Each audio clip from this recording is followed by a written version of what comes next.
Good morning, everybody. It is Monday, March 27th. I'm Jane Johnston with the Bar Hill Group with Remax Camosin, and I'm here with... Hi, everybody. It's Andrew Plank with LePage. So good to see you, Jane. How can I get this wrong? I got to keep... How are you doing? I am good. I'm good. Happy Monday and all that stuff. Yes. I see you've still got your number one in the background there. That balloon is lasting forever. No. I got it at the dollar store at Shelburne and Cedar Hill Crossroad. I highly recommend that for balloons. And yes, I was looking at it last night. I'm like, my youngest one is turning 19, so maybe I'll keep it at a 9. Go buy a 9 for $1.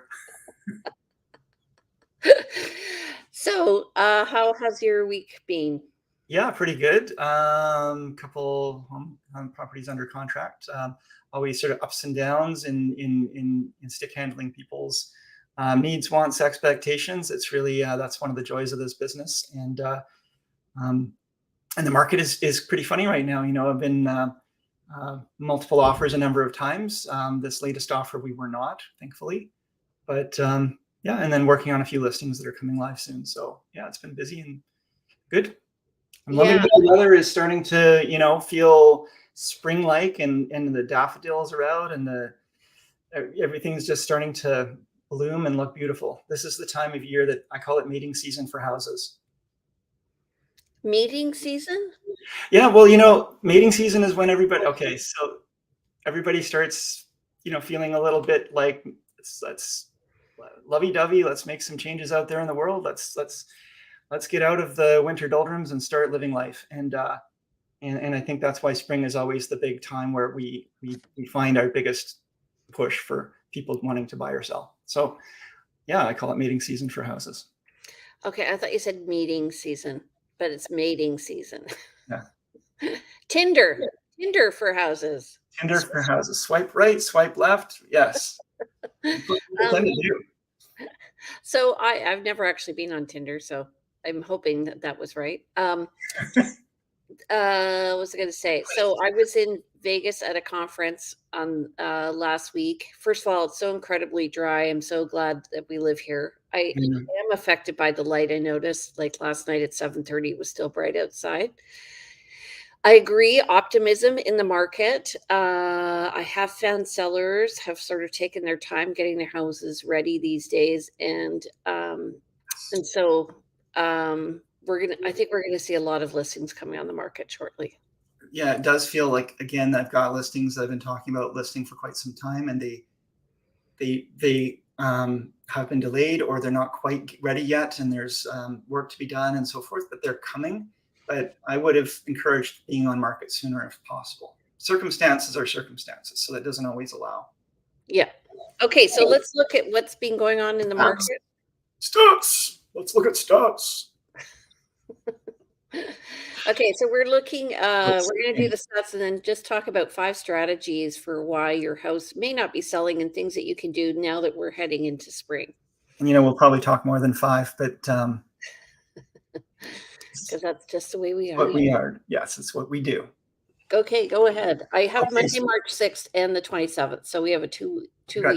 2 weeks worth. So we're going to start on the left-hand side, and we've got so far March 2023, March 6th, we have 66 unconditional sales compared to we're at 463 now for the month. Wait a sec. Okay, that's not last week. March 6th is definitely not last week. It's 3 weeks. Okay, so 3 weeks ago, we were at 66 unconditional sales. We'd had 833 unconditional sales in the month before, or sorry, year before, for the month of March in 2022. New listings at that point, March 6th, were 181. And again, for the full month of March, 1,217 new listings. That right-hand column in both of these are going to be the same because, of course, they're just referring to last year, full month. Active listings at that time, March 6th, were 1,854 compared to 1,063 in March of 2022. Right. And so we've increased our sales up to, so we're nearly getting into the month, 463. That's compared to a record-breaking month in 2022 of 833. New Mhm. listings, we're at a total of 895 for the month, and that is compared to 1,217 for March. So March 2022. So our perception that the number of listings is down is true. So we're down about I would say a quarter from last year. And then active listings were at 1,930, and that is up from 1,063 Almost from, double. yeah. Yeah. What's interesting is like when I peruse what's going on in all sorts of markets, and I have friends all over the world in real estate through Remax, and I do find this is consistent everywhere. We're not just experiencing this in Victoria or just in BC or just in Canada. You're saying this is global from people you're talking to, and I mean, global economy and world events do affect everything, economies and so forth, and that definitely affects real estate. So it's understandable. Yeah. Okay. So Market Watch, this is 2 weeks ago compared to this week on the right. Of course, I always have one mistake per slide. Okay. Well, so the left-hand slide is March 13th. So the right-hand slide would be the current past 7 days. 7 days. So let's start there on the right-hand slide. I can see, and comparing it actually to the first slide, we're almost equal for new listings at that time. We're not seeing an increase. And you were saying that we're kind of consistently getting same amount of listings every week. We're expecting to see that bumping up soon, though. 142 properties went pending, though, compared to 108 2 weeks ago. So that suggests, quite a significant increase in buyer activity. 71 price decreases versus 60. So again, still price sensitive, still buyers, so still sellers needing to make some adjustments in order to draw the buyers in. A few properties with increased prices back on market, so forth. Similar number sold. Similar number of weeks. Well, a few less expired, but still not a large number. Withdrawn, small. Yeah, so 52 compared to 48. So very consistent sales over the week. But new listings is interesting to me. Again, I think it's because people are waiting to see. Obviously, sellers need to have a place to go. So that's one thing. I have had clients who have been interested in properties, and I was actually thinking of the topic today of subject to sale. But really, it's a non-starter when the market picks up. So if you look at the ratio 230 to 142, we are still in a seller's market. And that's not to say that people are selling over asking, actually, which is interesting to me. So the perspective of the buyer is still, they don't want to pay more than asking. And interestingly, like I had a listing on the weekend that we had 25 people through an open house. We had an offer come in on Sunday, and somebody else was interested, but they just decided not to write. And, I would say there's 5 elements to an offer. One is price. There's lots of other issues in an offer. Yeah. Deposit, dates. Yeah. Yeah. Dates are really important to some people. And sometimes even with the best price, they can't make the dates line up. Someone may have their home sold and have to be out of it and need a new home within a month. And the seller may not have time to get out. So it just may not be workable. So, I do encourage my clients to compete, even if they're not, feeling like they want to compete on price. And we've all seen in recent times offers coming and competing all under asking price. And again, reviewing recent sales, I'm seeing kind of close to price overall, but some above, some below. It's not really, you can't say for sure unless you put your hat in the ring. You're not going to know if you're going to be successful. Yeah, I can 100% guarantee you're not going to win this bid if you're not going to offer. Yeah. What's that saying? You lose 100% of the something things you don't do. Yeah. Yeah. All right. So that being said, have a chat with your agent because there's lots of strategies to winning offers, and as I said, it's not all based on price, but you really want to ensure that you have your hat in the. I have this is timely and kind of funny. I have last week we talked about technology in the Chat GPT a little bit, and I have a colleague who reported to me that he was writing an offer, was competing, and his client wrote a buyer letter, or his client wrote a buyer letter. We sometimes you help them manage some of the buyer letter content. He plugged it into ChatGPT and asked it to make some changes. Of course, you check with your client if this is great, but I know you're shaking your head. But the seller apparently reported back that they just loved that letter. They wouldn't have sold to anybody else. It was really quite a heartfelt and well-connected letter for them. And interestingly, yeah, it was. They wouldn't, they wouldn't even consider somebody else's offer, even if it was higher, kind of thing. Yeah, and I would say, having been on the other side of that as a recipient of one of those letters, even as a jaded realtor, it made me cry. Yep, yeah, I've seen some letters that just so speak to the connection that someone has to a home, and you don't always know. And sometimes the letters they certainly can work against you if it triggers something in the seller. But usually we're looking and going into this with a big open heart and wanting to make connection and wanting it to be true. I mean, again, ChatGPT will make some changes for language and flow and so forth, but it's not going to make things up. If you're asking it to rewrite content, it's not going to add it's not going to make up content. It just helps to align it better for maybe your intentions or your ability to write. I wouldn't say that in the cover letter, the Chat GPT. Yeah, I know, written by ChatGPT, absolutely not.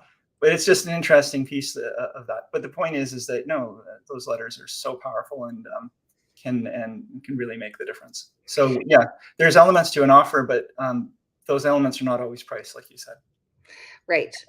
So, and where dates are important, interestingly, I met with a couple on the weekend who I sold their house about 8 years ago, and they asked me to come up. They live in Mill Bay right now, and they asked me to come up and talk to them about their home. And one thing they remembered when we sold their home was the dates didn't match up for when they had to clear their mortgage versus when the buyers wanted to take possession of the home. We had a 3-day gap. So actually, what we ended up doing was we had to, because the buyers couldn't change their possession date, we had to give the buyers a possession date that they wanted, but the closing happened 3 days later. And that saved them $11,000. Yeah, yeah, and it is. I mean, it's frowned upon. It's can be fraught with some legal peril, letting people in before they've actually paid for a home. And for 3 days they could possibly. I mean, I've seen people allow possessions into the garage, and the people stay in a hotel for those 3 days or whatever. I mean, there's ways to work around problems. I had a situation where we were under multiple offers, and one of the offers they required dates that didn't work for my clients, and I may have told this story before, but the offer was about $10,000 or $15,000 higher than the other offer, but just didn't have dates that worked. And I said, "Well, take that money and go to Mexico." Yeah. So and they did, and they were so happy. So Yeah. it was win-win. Just throw your stuff in storage, go to Mexico, come back, and there you go. And be happy. And be happy. So that's what we're always trying to make happen, right? We're trying to make a resolution that helps everyone to get to a good place. Obviously, that can't always happen, and we are looking after our clients. But win-win is always best if it's possible and it doesn't harm anyone. Right. It's a zero-sum game, this real estate thing. It doesn't have to be. Jane, let's talk about things we can do if the home isn't selling to maybe help buyers get under a new light. Yeah. Okay, so this comes from conversations with clients. Why isn't your house selling? you never get a chance to make a good first you never get another chance to make a good first impression. In real estate, you can sort of do that. So we're There's a going to talk strategies. Yeah, All right. I have a slide in my presentation that really shows the graph of activity after new listing. And Jane, you're aware of this. We've all experienced it. You list a property new on market, and you get the most showings immediately because there's that pool of buyers out there who are watching for these new listings and ready to pounce, and they're going to all go and try to see it as soon as they can. After the first week or so, the activity really drops off really quickly. And then you're waiting for new people to come into the market for them to call up their mortgage broker or to decide, oh, hey, honey, I'm pregnant and we need to expand our home. Let's go do this. New things coming into the marketplace or new changes for people. But the most activity happens right off the bat. So how do you revamp that after you've been through that first week and you didn't get the sale and you're not getting the activity you want? Okay, nice segue. Here we go. Number one, is your lock working? This is a small but big thing. And I've found so many times when I'm going with clients through a home, we approach the door and everything's seeming great. And then you get open the lockbox and you put the key in the lock and you're trying and fumbling to get through. And it just sours the start. Yeah, I So, mean, this is the very first thing that people are seeing, and experiencing of the home. and they're like, the lock doesn't work. Yeah. And I have a 3-strike rule. I tell my clients this, like, if you find that you're finding like one thing and then another thing and another thing as you get through a home, you're probably going to expect to find more once you're in building inspection or ownership. So, what can you as a seller do to try to get away from these things that are stumbling blocks for a buyer? Yeah. I don't know about you, but I carry some lock oil in my car with me, and if I'm having trouble or I'm finding it, I'll often do it for the other agent because I'm just like so sick of coming across Really? homes. Yeah, no, absolutely. And of course, if I'm listing a home, I take care of that myself because it's one of the first experiences you have as you approach as you're entering the home. Yeah. So, and you want to make, as we said, first impressions, you want to make sure that your lock is working. So I never thought of lock oil, but I have had sellers replace front door locks. Mhm. Okay. Yeah. Number two, add a little plant to your front door, put a little welcome sign out, and it seems, high need, but seriously, it makes a huge difference. Just welcomes Yeah. the buyer. Well, we had a feng shui expert in recently, and feng shui is about energy and about the way we experience the world and our homes. And if you can change up that front entranceway, if you can change up some of the energy of the flow of that home, if you think about running water through a straight channel versus a channel with a bunch of boulders in it, there's turbulence or there's a smooth flow. And if you can help with people having a smooth flow in and through your home, and their attention is placed where it should be and not where it shouldn't be, that is a positive thing. So things you can do is definitely some of that front street appeal, that's front welcoming elements that any buyer that comes through, you need to maximize that buyer's positive experience in that home. Yeah, exactly. And don't forget to keep it watered. Or Well, if, yeah, you know, that's so I've gone through vacant homes and the plants are all dying.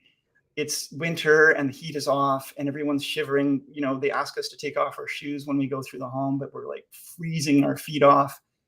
How are you going to have a positive experience when you go through that home? And how is a buyer going to feel like this is a welcoming place that they would want to call home? So there's so much you can do that's subjective and that can really change the experience for someone. okay, I'm going to change this so it's a little bigger. Okay. The other thing is you can start to highlight some pictures of your garden and retake pictures because now the plants are coming out. This is obviously not for condos, but for single family homes. It really makes a difference showing the potential of the garden. And if you are selling in the winter, it's not quite spring yet, don't hesitate to leave some pictures out. Or I always ask my clients, do you have pictures of your garden? Yeah. We've all seen homes that have been listed since, let's say, December, still on market, November, December, still on market. And when that was listed, there was snow on the ground, and the house has snow on the roof, and there's snow in the yard. And it just shows so dramatically and blatantly that that property is around for a long time. So why not change things up and make it so that things are a little fresher? So when one of those new buyers who hasn't experienced your home yet, hasn't seen it on market for quite some time, does go look at it, it feels like a fresh, clean, new listing. Yeah, exactly. Okay.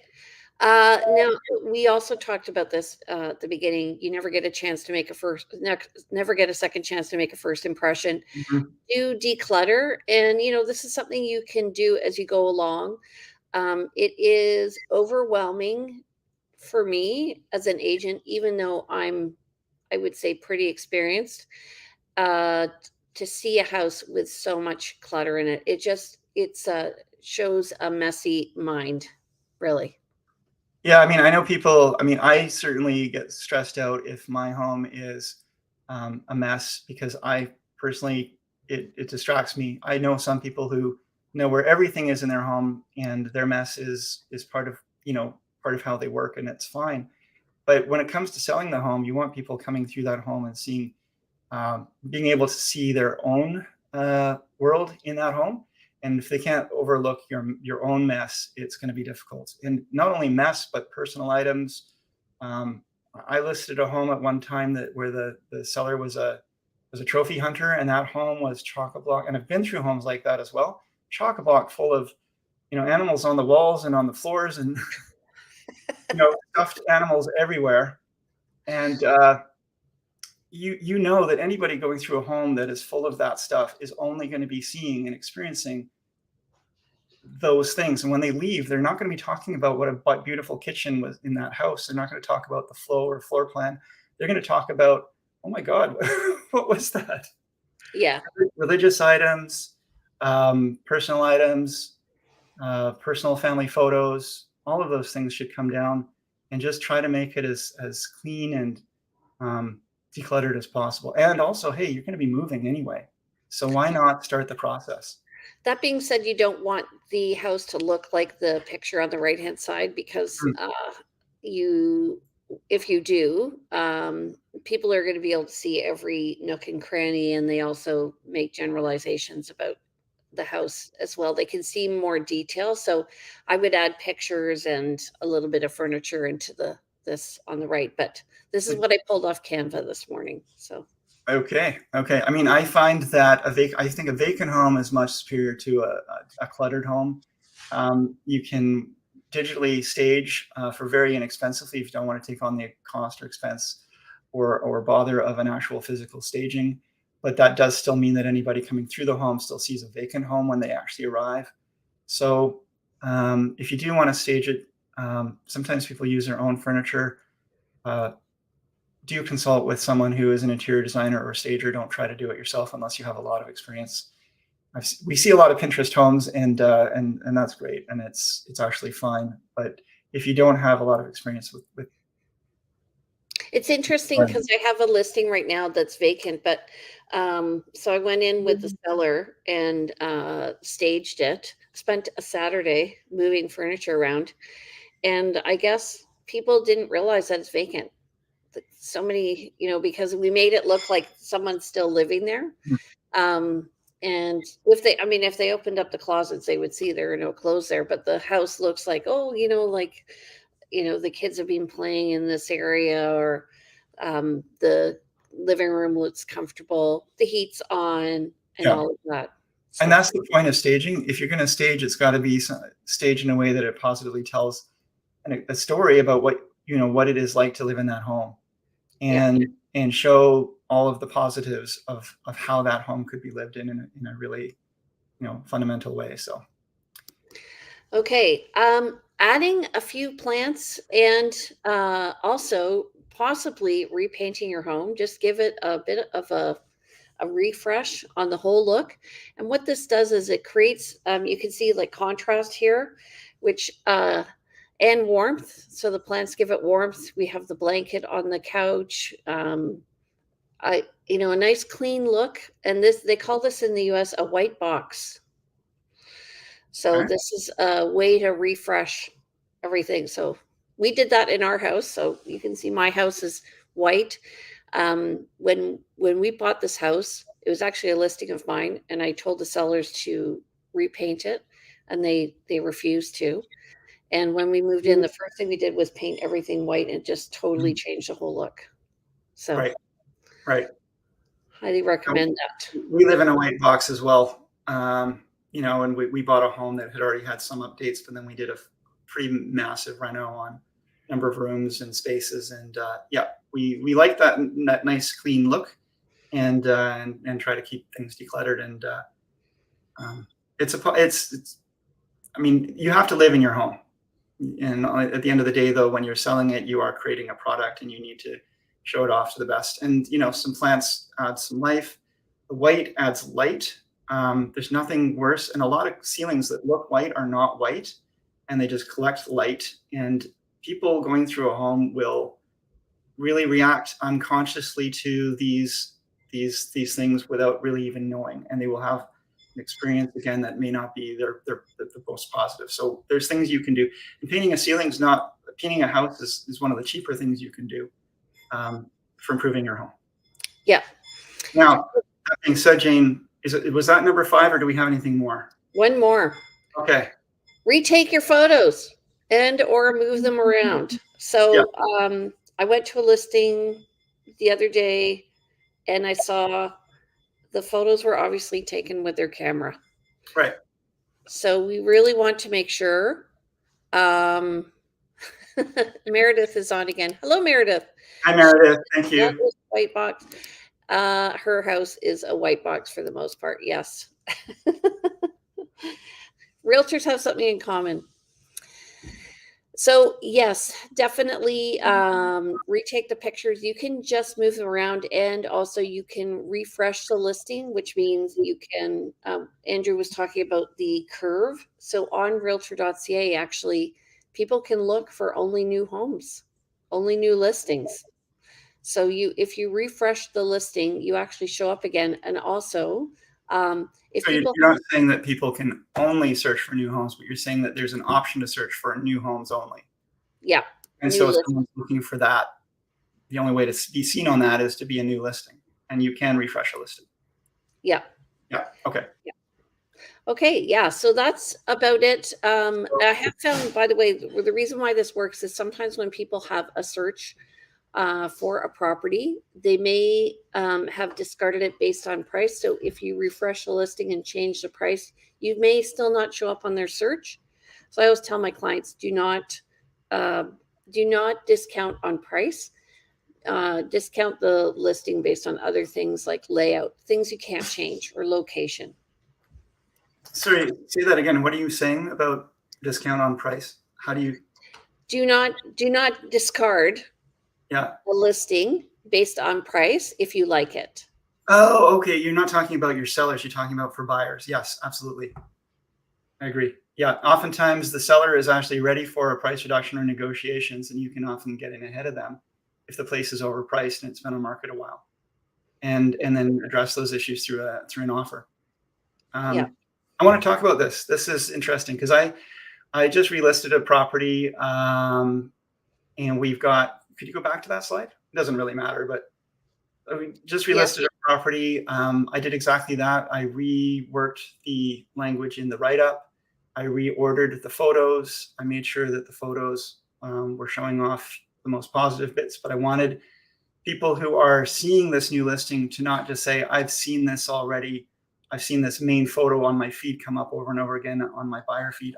I want them to experience a fresh experience of this. So yes, it's a new price. It's a new listing description, and it's a change up in the photos.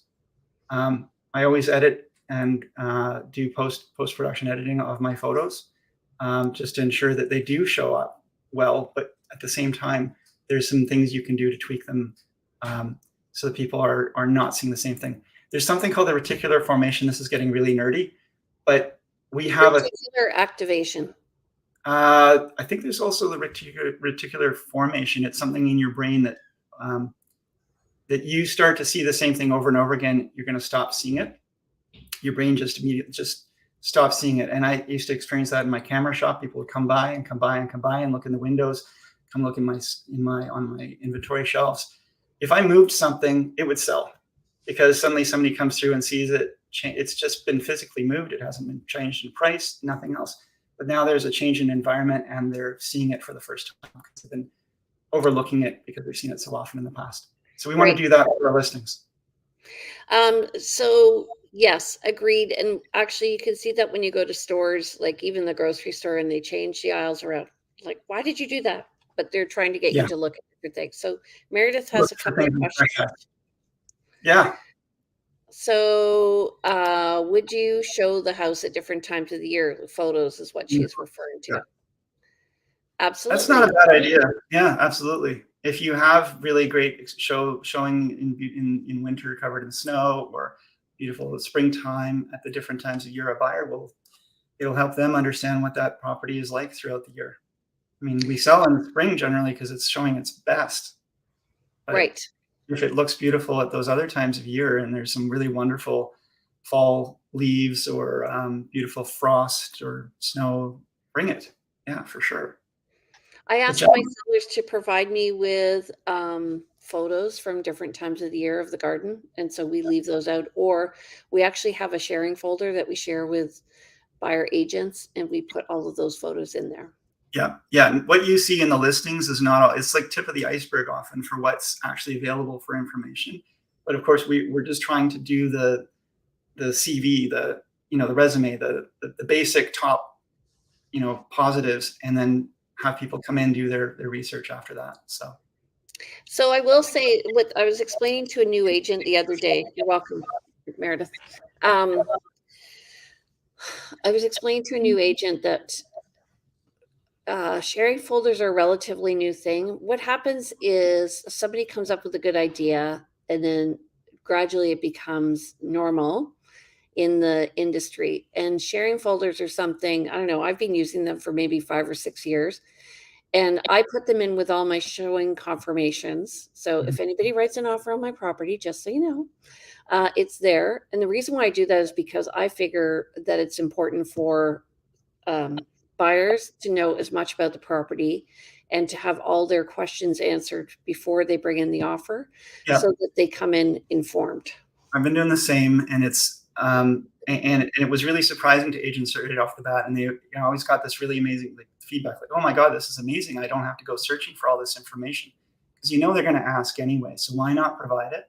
It's all information that is part of a due diligence process, and it just really makes it easy because you're not sending a bunch of files back and forth. You're just sending a link and saying, "Here you go. Here's all the information we have." That being said, when you get an email with four emails with 4 sets of information with background information, it's frustrating now. It can be, yeah. I mean, it depends on how it's presented and how it's compiled. So that's all part of it. I always appreciated there's some agents who, even early on, they just had physical binder books, and you'd go there and they had the frequently asked questions that we all want to ask. How old is the hot water tank? What's the amperage on the service? Who holds the insurance and all of that stuff? And it's just all right there because we have a property disclosure statement, but it doesn't step into some of those pieces. And so they've expanded it themselves. And that was, I mean, as you said, we copy and we steal from everyone else. When we see a good idea as agents, we want to be making sure that we're incorporating that into our business practices. Yep. And it was really avant-garde when I got into real estate to have a floor plan, 2006, right? 2006, yeah. It was like not everyone had floor plans. Virtual tours were not even a thing, really. They were the 3D sort of, you could make maybe a 3D image, circular image. Oh man, things have come so far. I want to say back to, and we're just wrapping up here, but we didn't really touch the elephant in the room, which is if you are on market for a long time and things aren't happening, there is a conversation around price quite often to be had. It's, sure, you can make sure the lock works, and sure, you can add some flowers and plants and paint, but if you're out of line on price, all that is still not going to be enough. You might get lucky. You might have a buyer come through and fall in love with the place. And the chances of that happening are more likely when you've removed all the other objections. But if it's still showing much higher price than the other options out there, it's probably going to continue to sit around. So you do need to align on price. And these are all things we're talking about that really need to be considered before you go on the market. Yeah. They shouldn't be happening after, but that being said, sometimes people they don't they don't realize that how important these things are until they start getting the feedback. And I would say, like I had a stager come to a listing recently, and it was a condo, and the seller did not listen. And this would be a really expensive listing. And and I would and I said to them, listen, like I brought this professional in. I'm a professional, and you're just not listening. So I chose not to work with that person, and that's a Right. really hard decision to make, but, Yes. we invest a lot of time and money into the listing. We give you advice based on especially Andrew and I, we're both working both sides of the market. So we're seeing properties and we're listing properties. We see both sides. We see how a buyer responds to something that's not well presented, and we see how a seller feels when they have to do a price reduction after they've tried all this stuff. We Mhm. really are this is really, ameliorative what we're discussing today. It should be done before you list the property. I always find that hope springs eternal, and it absolutely should be done. But people, and there is, another elephant in the room is not everyone has a trust of realtors and real estate, and they sometimes hire us, and they feel like they know or have the answers, and fair enough if that's the case and that's how they feel. We do get to choose who we work with. We do find that there are people right off the bat that may not be that we have to really work hard to gain trust, because it just seems like they're not trusting the process at all and in general. And if you can't form a relationship with someone, you probably shouldn't be working with them. And that goes for clients who are trying to choose a realtor and realtors who are working with clients. But at the end of the day, if there's not a trust relationship, it's gonna be a hard time having those conversations around price and the fact that we are doing all we can to market this home, or um, all of those things. Yeah, and I had clients who had a mortgage broker who gave them bad advice. Mhm. And so now they have to sell their home because it's just too expensive to carry. So Mhm. they wanted to do a fixed rate mortgage. They had a fixed rate mortgage, and they were convinced to do a variable. And this was last year. And so, they said to me, we just want to make sure you trust me. And I'm like, I have known these people for so long. And at first I was offended, but I totally understand. Um, and having somebody say they trust you, honestly, is the best feeling in the whole world. Mhm. And that's what this business is all about is we're here. Every realtor has different tools in their toolbox, Yeah. and we're here to work with you to make Andrew and I are anyway, to make you the most comfortable we possibly can, keep you informed. You're the boss.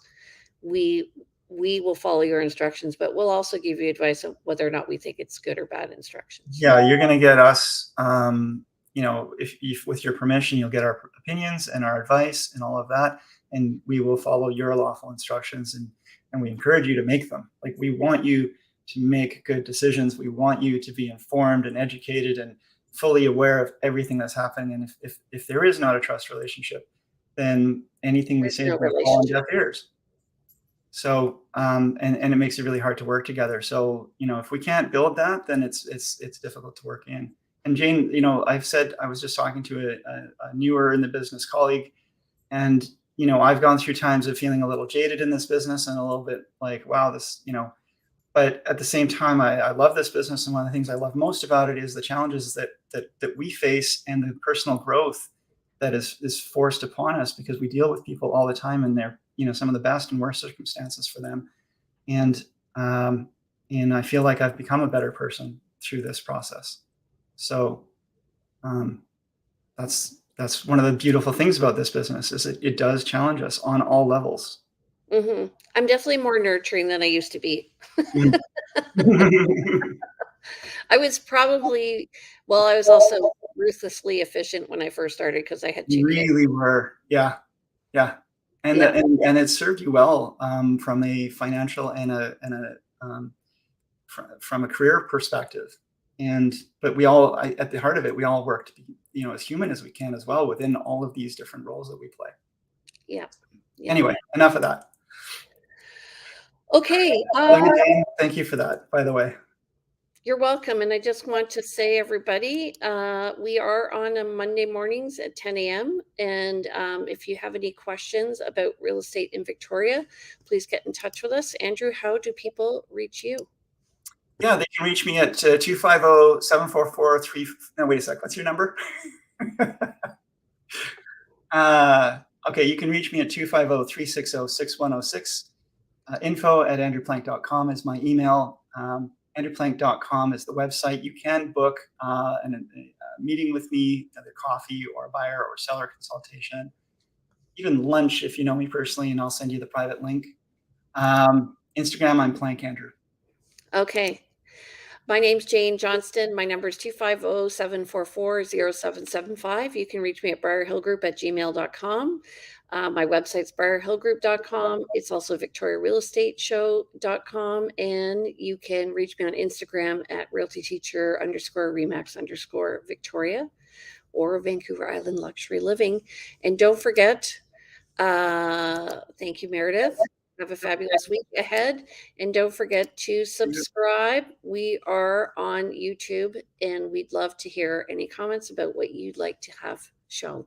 Take care, everybody. Thanks, everybody, and thank you, Jane. Bye, everybody. Bye.